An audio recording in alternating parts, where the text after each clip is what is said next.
চলুন আজ আমরা একটু গভীরে যাই পশ্চিমবঙ্গের দেগঙ্গা বিধানসভা কেন্দ্রে। এটা শুধু একটা ভোটের জায়গা নয়, বরং এখানকার মাটি, জল আর মানুষের রোজগার জীবনের আশা আকাঙ্ক্ষা আর বঞ্চনার একটা জটিল গল্প। আসুন এই গল্পটাকে একটু কাছ থেকে বোঝার চেষ্টা করি। দেগঙ্গার মানুষের কথা ভাবলেই প্রথমে যে ছবিটা ভেসে ওঠে তা হল ভাঙাচোরা রাস্তা। আর দেখুন, একটা ভাঙা রাস্তা মানে তো শুধু যাতায়াতের সমস্যা নয়, তাই না? এর মানে হল চাষির ফসল সময়ে বাজারে পৌঁছায় না, অসুস্থ মানুষটাকে নিয়ে অ্যাম্বুলেন্স আটকে থাকে, ছেলেমেয়েরা ঠিকমতো স্কুলে যেতে পারে না। মানে এই একটা সমস্যাই যেন গোটা এলাকার জীবনযাত্রাকে পেছনে টেনে ধরে রেখেছে। আর বর্ষা, সে তো এখানে আশীর্বাদ নয়, রীতিমতো অভিশাপ। প্রতি বছর একই ঘটনা, নিকাশি ব্যবস্থা প্রায় নেই বললেই চলে, নদীর বাঁধগুলো দুর্বল, ফলে বর্ষা এলেই বিস্তীর্ণ এলাকা জলের তলায়, ঘর ডোবে, ফসল নষ্ট হয়। এটা তো আর প্রাকৃতিক দুর্যোগ নয়, এটা হয়ে দাঁড়িয়েছে পরিকাঠামোগত ব্যর্থতার একটা বার্ষিক রুটিন। এখানকার যুবকদের কি হবে? হাতে ডিগ্রি আছে কিন্তু পকেট খালি, কাজ কোথায়? স্থানীয়ভাবে কোনো শিল্প নেই, কোনো বড় উদ্যোগ নেই।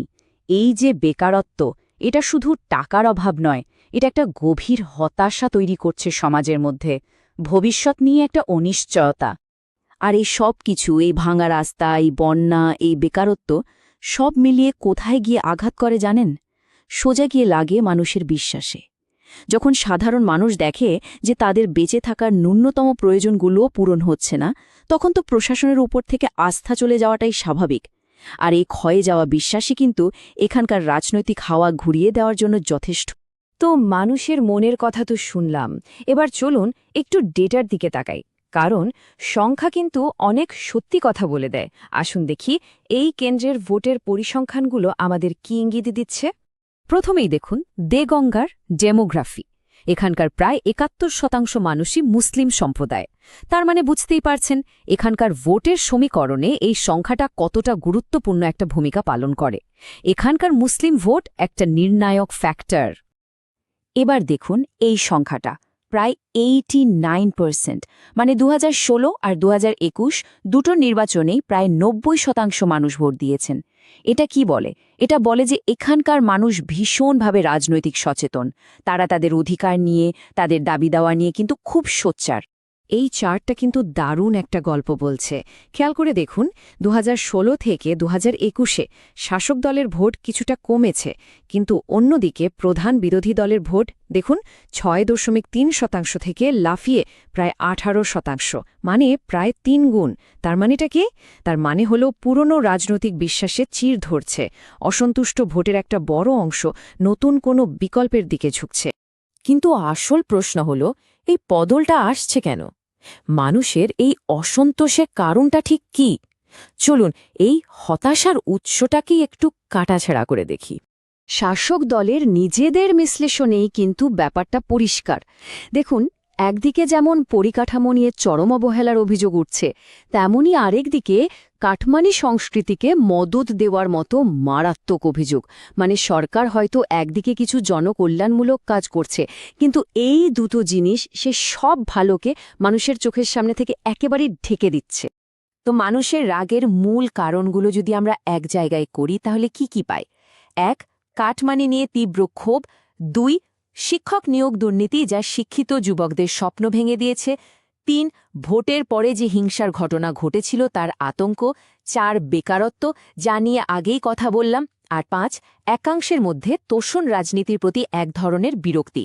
এই সব মিলিয়ে কিন্তু প্রতিষ্ঠান বিরোধিতার আগুনটা জ্বলছে। কাটমানি শব্দটা আমরা প্রায়ই শুনি, কিন্তু এর আসল মানেটা কি?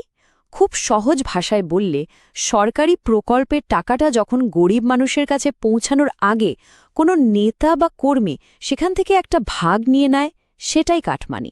এটা শুধু টাকা চুরি নয়, এটা আসলে মানুষের বিশ্বাস চুরি। পুরো সিস্টেমের ওপর থেকে ভরসাটাই নষ্ট করে দেয়। দেখুন, আমাদের গণতন্ত্রে কথা বলার অধিকার সবার আছে, কিন্তু সেই অধিকারের সঙ্গে একটা বিরাট দায়িত্বও আসে। দায়িত্বটা হলো মানুষকে সঠিক তথ্য দেওয়া, উস্কানি দেওয়া নয়।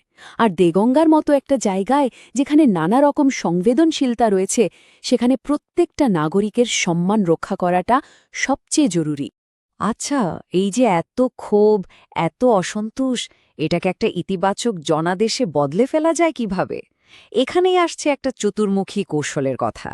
এর লক্ষ্য কিন্তু শুধু ভোটে জেতা নয়, বরং মানুষের এই সমস্যাগুলোর গভীরে গিয়ে তার সমাধান বের করা। কৌশলটাকে সহজে বোঝানোর জন্য 4টে পরিচিত প্রতীকের সাহায্য নেওয়া হয়েছে। এর নাম দেওয়া হয়েছে চতুর্মুখ মতবাদ। ভাবুন, প্রথমটা শিবের মতো, দুর্নীতি আর কুশাসনের বিনাশ। দ্বিতীয়টা বিষ্ণুর মতো, স্থিতিশীলতা ফিরিয়ে আনা, মানে আইন শৃঙ্খলা আর উন্নয়ন। তৃতীয়টা ব্রহ্মার মতো, নতুন কিছু সৃষ্টি করা, মানে নতুন সমাধান খোঁজা। আর চতুর্থটা দুর্গার মতো, সুরক্ষা দেওয়া, বিশেষ করে নারী আর দুর্বল মানুষদের। এই স্লাইডটা দেখুন, তাহলেই ব্যাপারটা জলের মতো পরিষ্কার হয়ে যাবে। একদিকে শিবের প্রতীক ব্যবহার করে তুলে ধরা হবে বর্তমানের দুর্নীতি, কুশাসন, বিশৃঙ্খলা। আর ঠিক তার বিপরীতে বিষ্ণুর প্রতীক দিয়ে মানুষকে দেখানো হবে এক নতুন ভবিষ্যতের ছবি, যেখানে ন্যায় আছে, আইন আছে আর স্থিতিশীল উন্নয়ন আছে। কিন্তু শুধু বড় বড় কথা বললে তো হবে না, আসল কাজটা তো করতে হবে।